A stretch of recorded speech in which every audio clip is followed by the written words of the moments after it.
The Big H Podcast, tune in now. Conversations that'll wow. Laugh and learn, stay a while. Let's explore that Hilton style.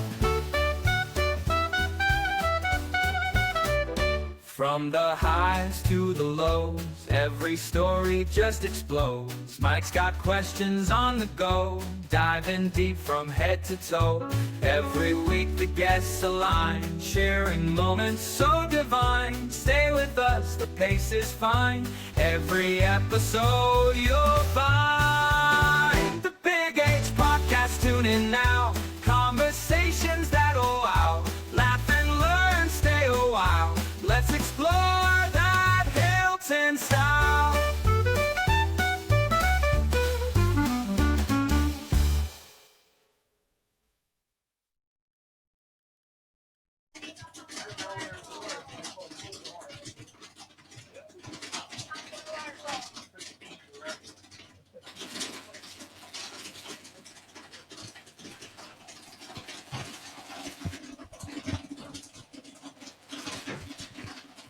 Hello and welcome to the Hilton Fireman's Carnival. I am at one of the main spots here on the grounds. This is Pickett Popcorn, and I'm with Jeri Pickett, one of the operators, with his Uncle Todd. Jeri, it is great to be on site. The waft of the popcorn is amazing. It is amazing, Mike, and thanks for having me. And Todd will be joining us at times because they're bebopping in and out. Today's Friday. Talk about Friday, what this Friday 12 to 2 is meant for. So from 12 to 2, every year the Fireman hosts the Carnival as a closed event just for the firemen's children, as a thank you to all the workers for their volunteer. And I'm not sure if they still do it or not. We'd have to check with the Carnival grounds chairman. But it used to bring in kids from the homes for an opportunity for them to enjoy the rides as well. So it's just a nice little give back to the people that have done all this great work. Now, last night was parade night. How was the parade, if you were able to watch it, and the work in the parade with popcorn? Well, parade night is always a really interesting night because you get people from all over the county that come. I did not get a chance to see the parade itself. I heard there was a ton of fire trucks and a few bands. I think the parade has gotten a little smaller over the years, but still, I heard it was a really nice parade. But the best part for us, though, is that the bands usually come in. So we have the drum corps comes in here and they're playing their instruments and heading into the zoo, and you get a lot of people. There used to be somebody that came from Fairport every year just to try our popcorn, and so we always enjoyed that, and it's always a big night for us.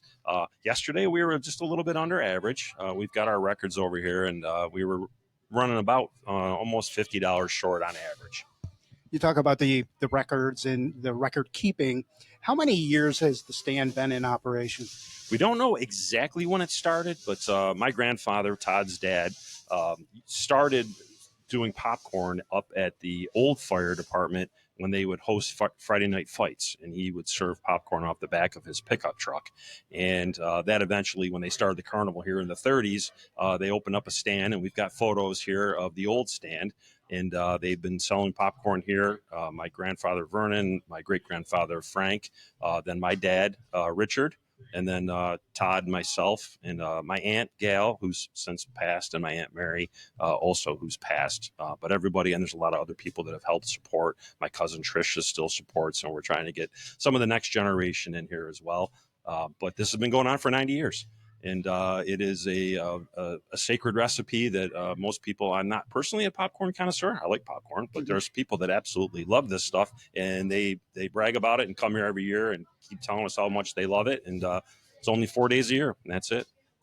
4 days? Not kettle corn.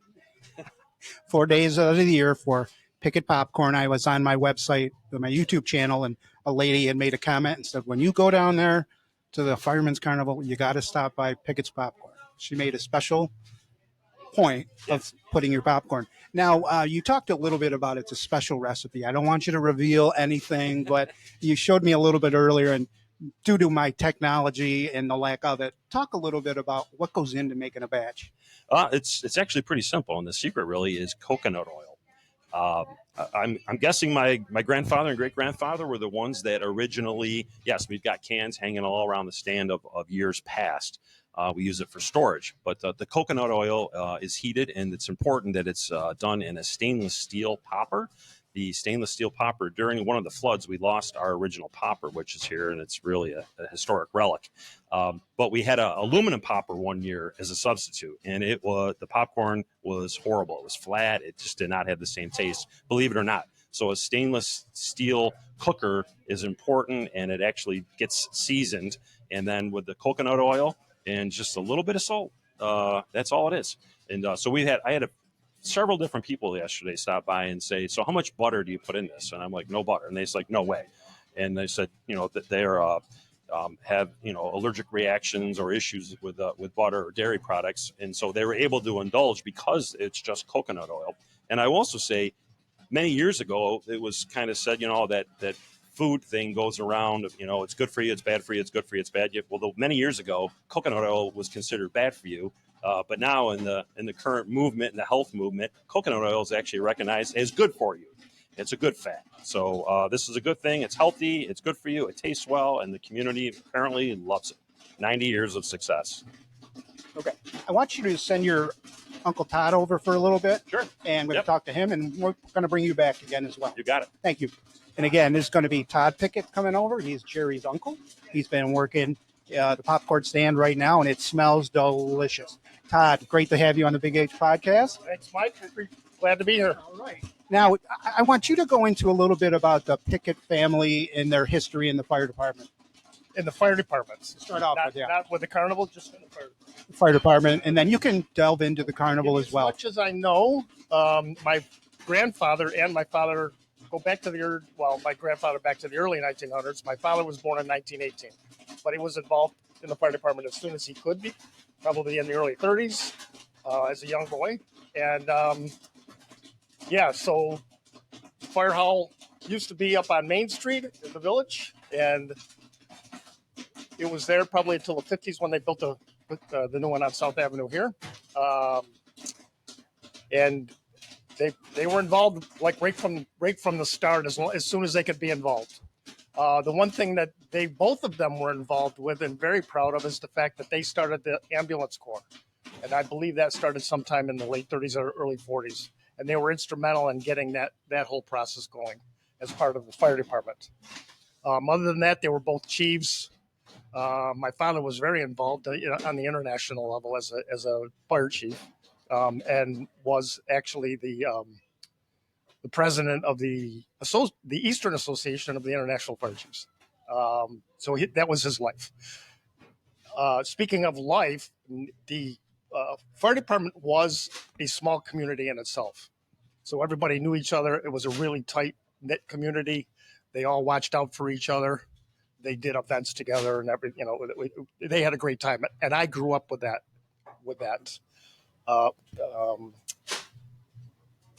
Trying to think of the word, but anyways, that's the way I knew the fire department to be.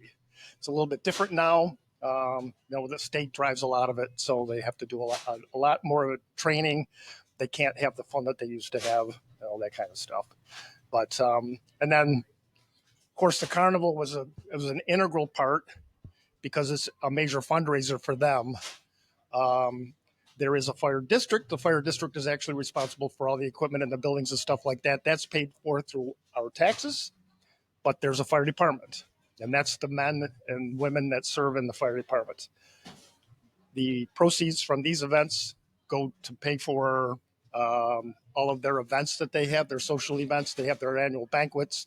They have a party to celebrate the carnival, and they have a few others throughout the year. So that's really what the carnival is about. Taking care of the volunteers.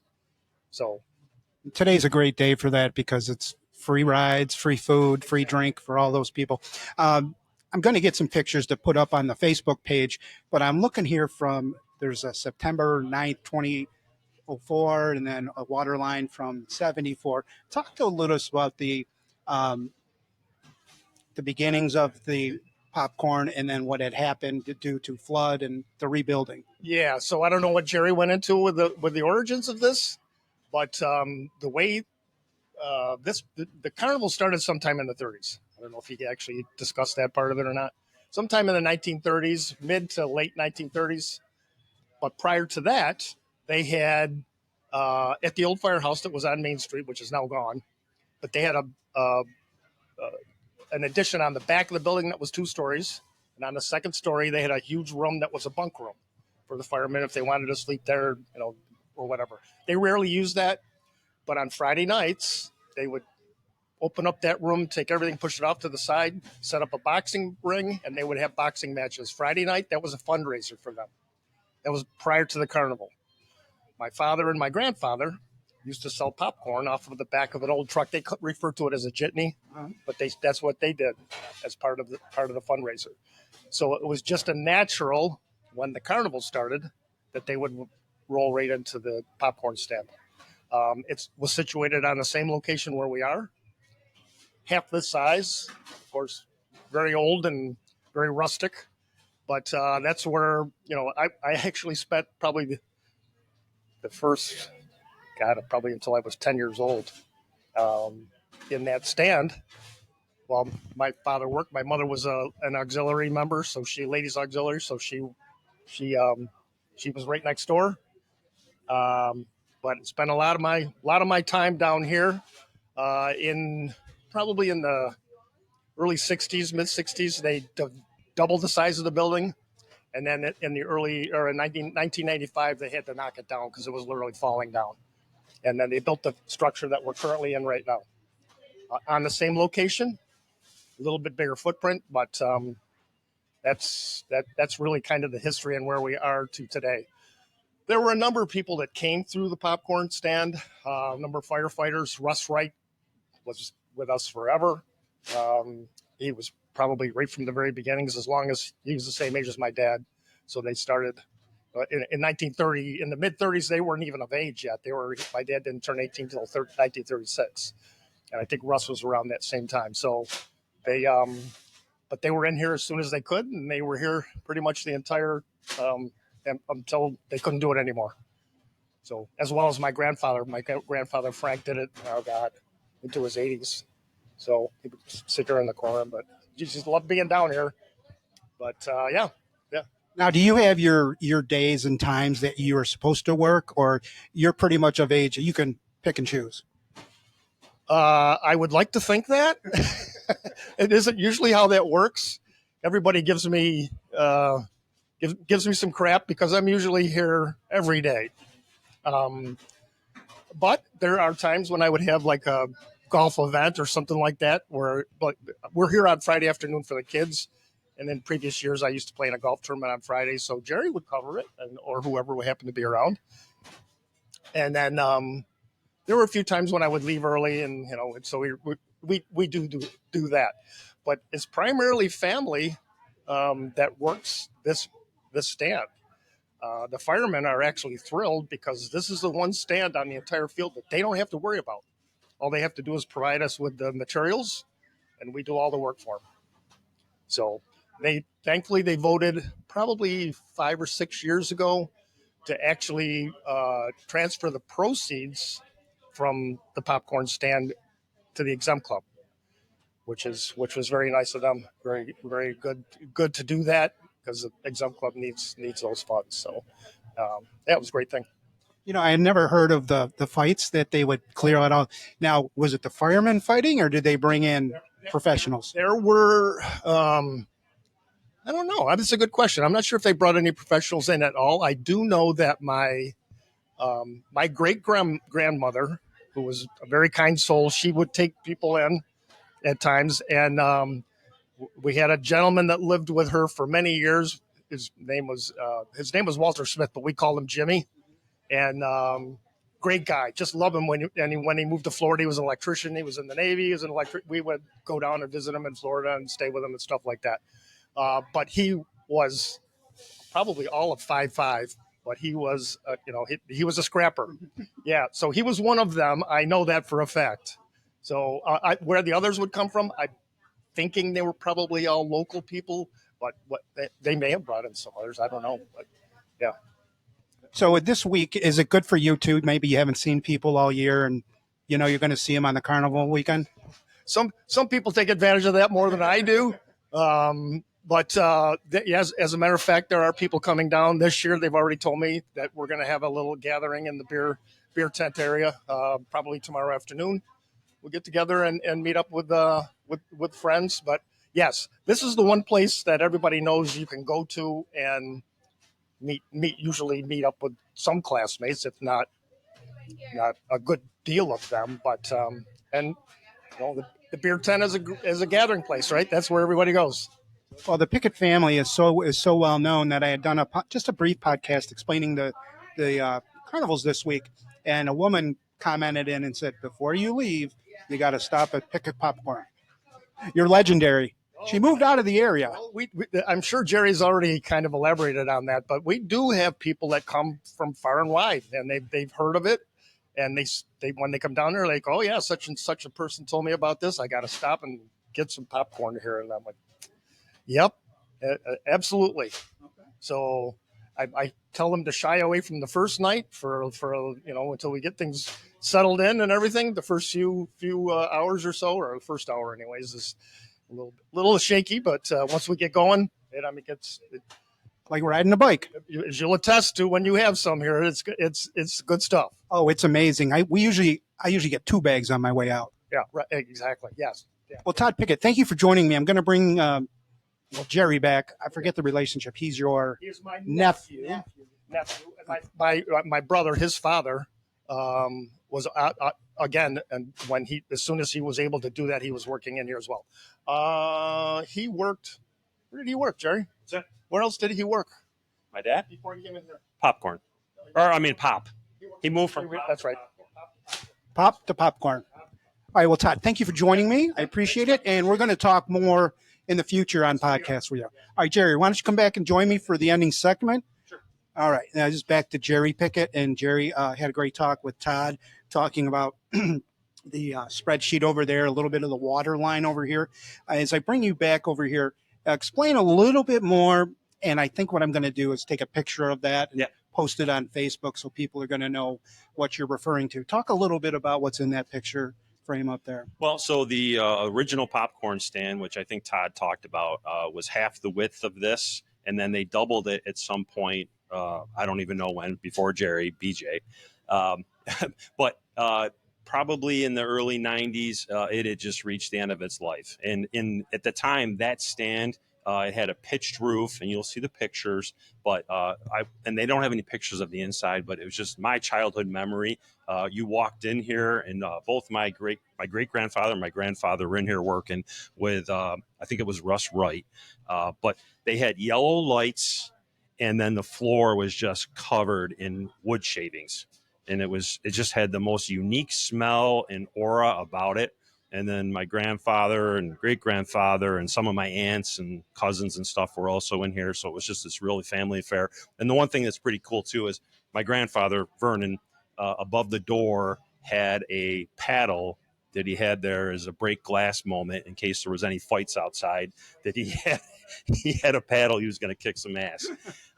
But anyway, in the early 90s, they tore this down. The firemen tore it down and rebuilt it and have what we have today, which is a little bit more roomier with all the fixings that we've got now that make this more of a successful and more efficient operation for us to work with. And so you can see the construction and all the firemen that worked on it. Ironically, my dad, who was still alive at the time, was not in the picture. So I'm not sure if he was involved in the construction or not.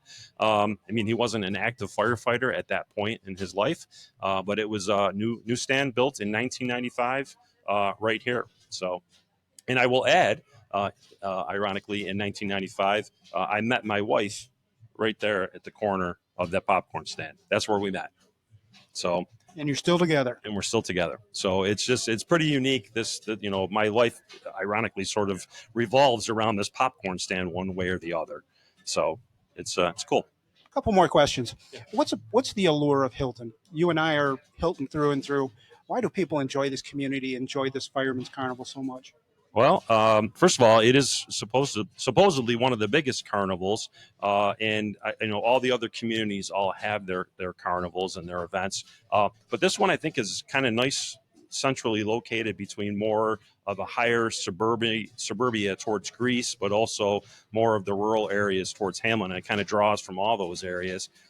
But we've also it's been run efficiently. The Hilton Fire Department is an amazing organization with tons of volunteers, where other departments have always struggled to get volunteers. I think Hilton has done a very nice job of maintaining that volunteer aspect. And so this whole carnival is all about the volunteers. Without them, this doesn't happen. So I think the whole thing and the success of it is a testament to the firemen and what they do here. But the Hilton community, and I think you and I spoke about this before, it's not about the edifices and, like, God knows the scars of the fires that have happened in this village. It's the people. It's a great, tight community. I'm on the Historical Society board, and the community, the people here, the things we've done, the amazing things our people in this community have done around the world. It all echoes back on what we do here together as friends and families, and my lifelong friendships with your family and you and everybody here, and so every year the carnival is just one big happy reunion. A lot of people come here, and it is basically a class reunion every year. As we get older, it sort of thins out a little bit, but there's so many people that come back here. In fact, there was a person that came back here, and I mentioned this before too, was at the carnival last year, who had gone away many, many years ago. And one time when they'd come back, they had said, "How can you still be here?" Well, last year when they arrived back here, they said, "You know what? I'm retiring next year, and I'm going to move back home to Hilton," because that's how much it means to people. Distance makes the heart grow fonder, and this community is everything. And of course, my historical roots go way deep into this community and multiple generations. So I got a special case, I think, here. But a lot of the other families here, and the Burritts and the Lissos and all them, same thing. So and those are the families that are still here doing all this to this day. Well, Jeri, thank you so much for joining me on the Big H podcast, and I look forward to talking to Todd and you in the future. As you said, you're on the Historical Society, serving as the vice president. I think you encapsulated what the village of Hilton means so much. We thank you very much for joining me on location for the first time at the Hilton Fireman's Carnival. My name is Mike Heise, along with Jeri and Todd Pickett. You can follow me on X, Spotify, YouTube, Apple Podcasts, or wherever you find your podcasts. Thank you. The Big H Podcast, tune in now. Conversations that'll wow. Laugh and learn, stay a while. Let's explore that Hilton style. From the highs to the lows, every story just explodes. Mike's got questions on the go, diving deep from head to toe. Every week the guests align, sharing moments so divine. Stay with us, the pace is fine. Every episode you'll find